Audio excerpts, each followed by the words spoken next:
Gun violence has risen to alarming new heights in recent years, making it the leading cause of death in children for the past 3 years. The stress of the pandemic and recent return of students to school are only expected to exacerbate issues, and experts expect a surge in school shootings. How can we keep our children safe? Here to help share her insights is Nicole Hockley, co-founder and managing director of Sandy Hook Promise. Nicole, welcome. Hi, thank you for having me. Of course. So give us a sense, under this pandemic, what are you most worried about as more students who were remote are reemerging and back in school? Well, what we've seen this last year is a lot of anxiety, stress, and depression in kids that have been speaking to us with our anonymous reporting system. We've seen a significant increase in mental health reporting. We've seen a massive increase in suicide and suicidal ideation. 46% of the tips that we get now are just around suicide. So this means that there are kids that need more help than ever out there. They've been isolated for the past year. They've lost a lot of their connections. They've lost a lot of their supports. And now that we're kind of emerging from that isolation perspective, we can't just expect that they're just going to be resilient and bounce back. They need more mental health supports, and we need to be prepared to help them. What do you think schools who might not be equipped with the funding or capabilities, when they're reevaluating how they can prevent school shootings, what really works? What really works is focusing on prevention. I've seen a lot of schools, and I know schools are overwhelmed, so I don't envy the challenges that they have. But I also see that a lot of schools focus on downstream violence prevention or hardening and security. That's not really what the kids need right now. We need to focus on learning the signs of someone who's in distress and how we can help them before it reaches tragic consequences. And that's really what prevention is.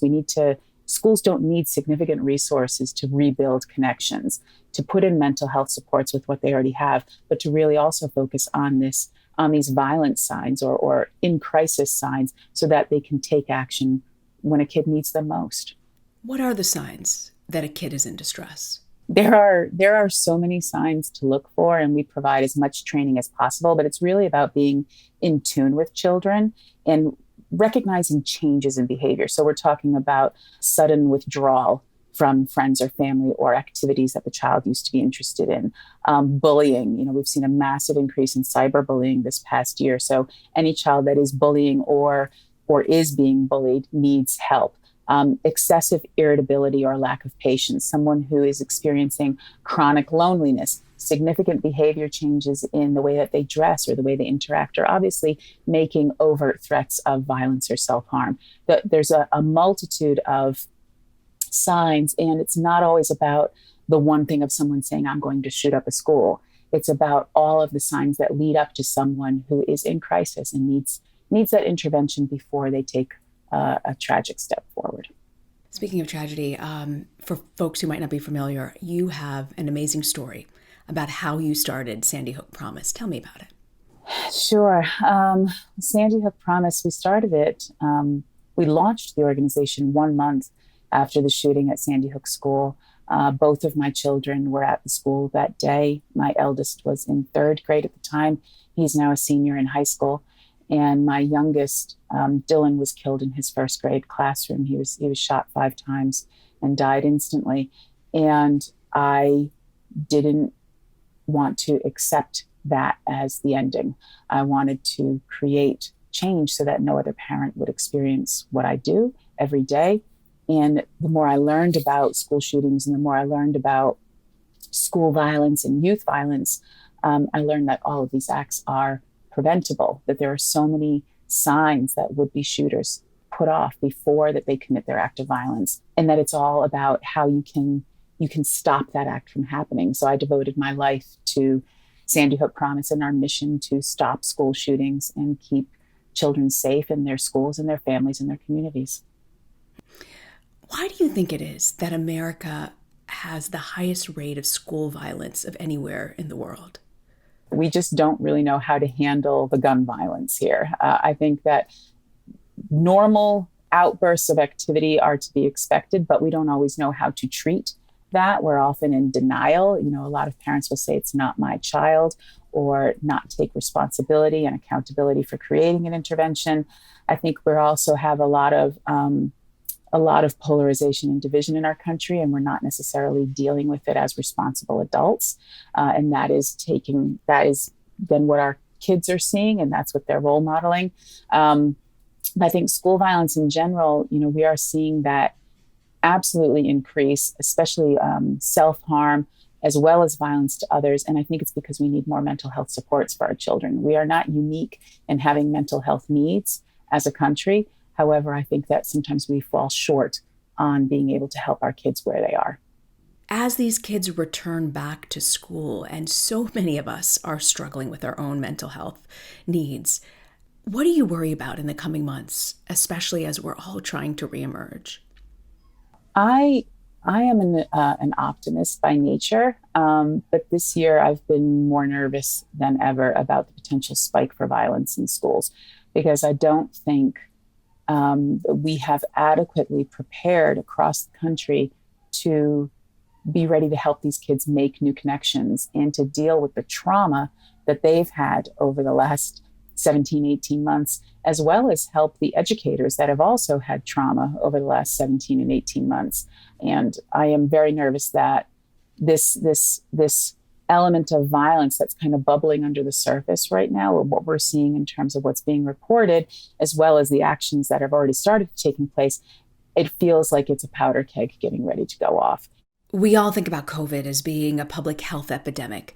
Back in April, President Biden said, "Gun violence in this country is an epidemic." What do you think the president means by using that term in regards to gun violence? I think the president is absolutely spot on when he says that gun violence is a public health epidemic. When you think about, you know, roughly 40,000 people dying every year as a result of gun violence, and then the ripple effects of those that survive and experience it.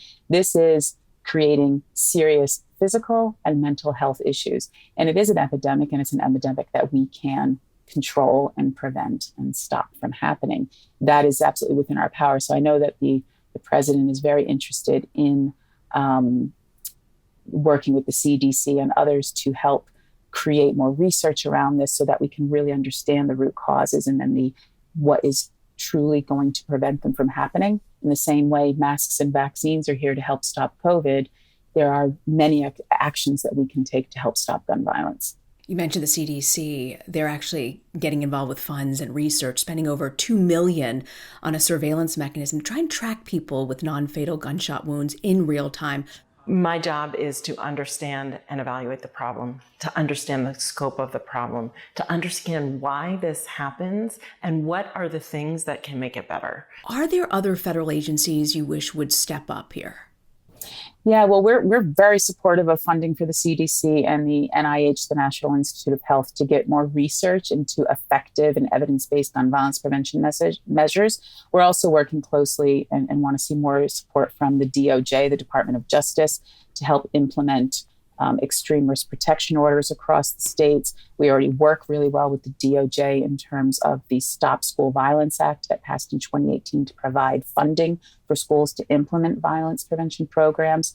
And we're also working with Congress right now, different members of Congress in the Senate and House, to pass the Stand Up Act, which is about expanding evidence-based programs for middle and high schools nationwide around suicide prevention. So, I mean, there's a lot of other agencies that can lean into this. You and your organization has been working really closely with the Biden White House on trying to pass legislation to curb gun violence. In terms of legislation, what's out there? Are you confident something might get passed?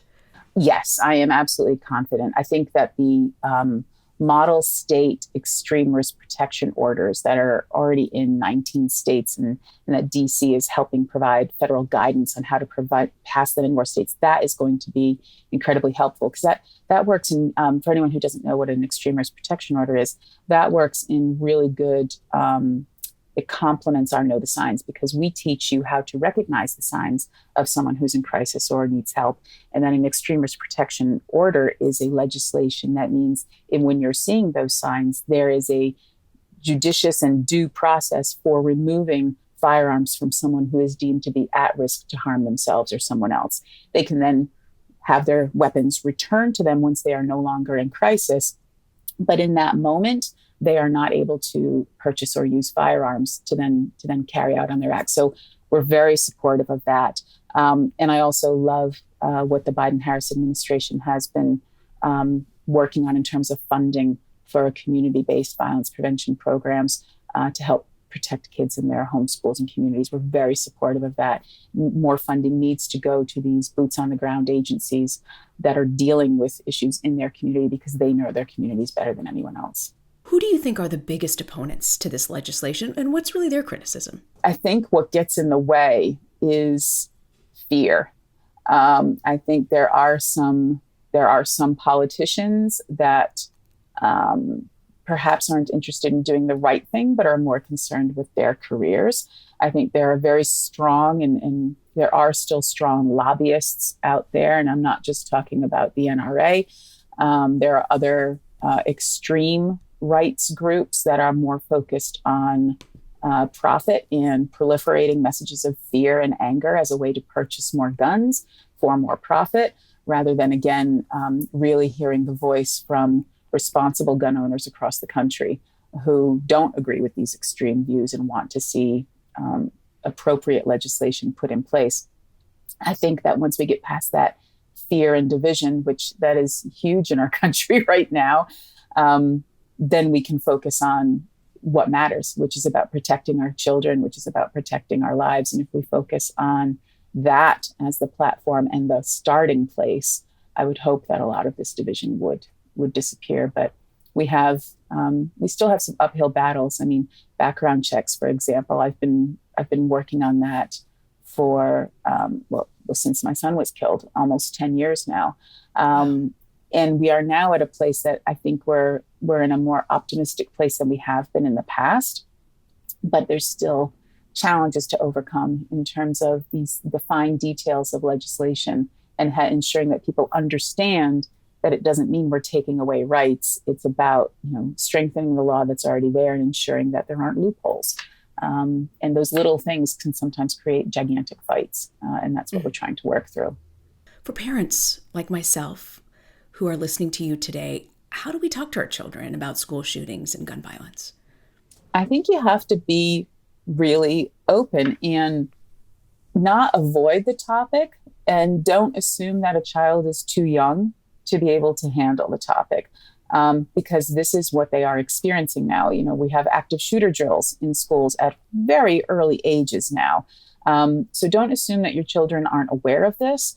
But the most important thing is to really reassure the children in your life that you are judgment-free of them, you are a source of support for them, and that they can discuss anything with you. And then as an adult, if your child does discuss something with you that is concerning you, take action. Please take what they tell you seriously. Don't be apathetic about it or passive about it. Lean in and then take action. And don't assume that just because a kid seems to be okay, that they are okay. Ask questions. Be curious about your child's life. Be involved with them. Stay connected with them. Because we don't always physically show how mentally unwell we are. And Sandy Hook Promise has a new video out. It's called The Teenage Dream Is Not What It Used to Be. Don't ever look back. Don't ever look back. Don't ever look back. Don't ever look back. Don't ever look back. Don't ever look back. Tell me about this video and what was your goal in releasing this? In the past, we've done a PSA every year that's really focused on the warning signs and how they can be very subtle, and about how you can recognize them accumulating over time and how it can lead to violence. And this time we've decided, especially with the number of children dying and the idea that some kids are now almost expecting their school to have an act of gun violence at some point, which is incredibly horrifying and heartbreaking. We wanted to focus on the survivors. We wanted to focus on what happens after the school shooting and how can we ensure that people are remembering these ripple effects for the survivors, for the community, as a way to remind them that it doesn't end when the shooting happens. This is decades of mental health issues. This is decades of trauma. And we're getting to that point in the country, which is a horrible thing to say, where it's not about, oh, that gun violence that's happening in some other place, it would never happen in my community. We're all going to be touched by gun violence at some point now. Do you think there'll ever be a day when school shootings are a thing of the past, or do you think they'll forever be with us? I want school shootings to be a thing of the past, and I think we have the power to make that happen. And I just want to ensure that we get to that point as a country. I don't know if there is enough positive passion right now with the adults in a country, but I think our kids are going to be the ones that make this change happen. Youth voice and youth agency is huge. I mean, look at everything that happened after Parkland and what continues to happen. They are going to be the ones that say, not my child. This is not going to be the future that I enable for my child. So I am very hopeful, and I just very much hope that it happens in my lifetime. Nicole Hockley from Sandy Hook Promise, a mom who took personal pain and turned it into something powerful. Thank you for joining us. Thank you.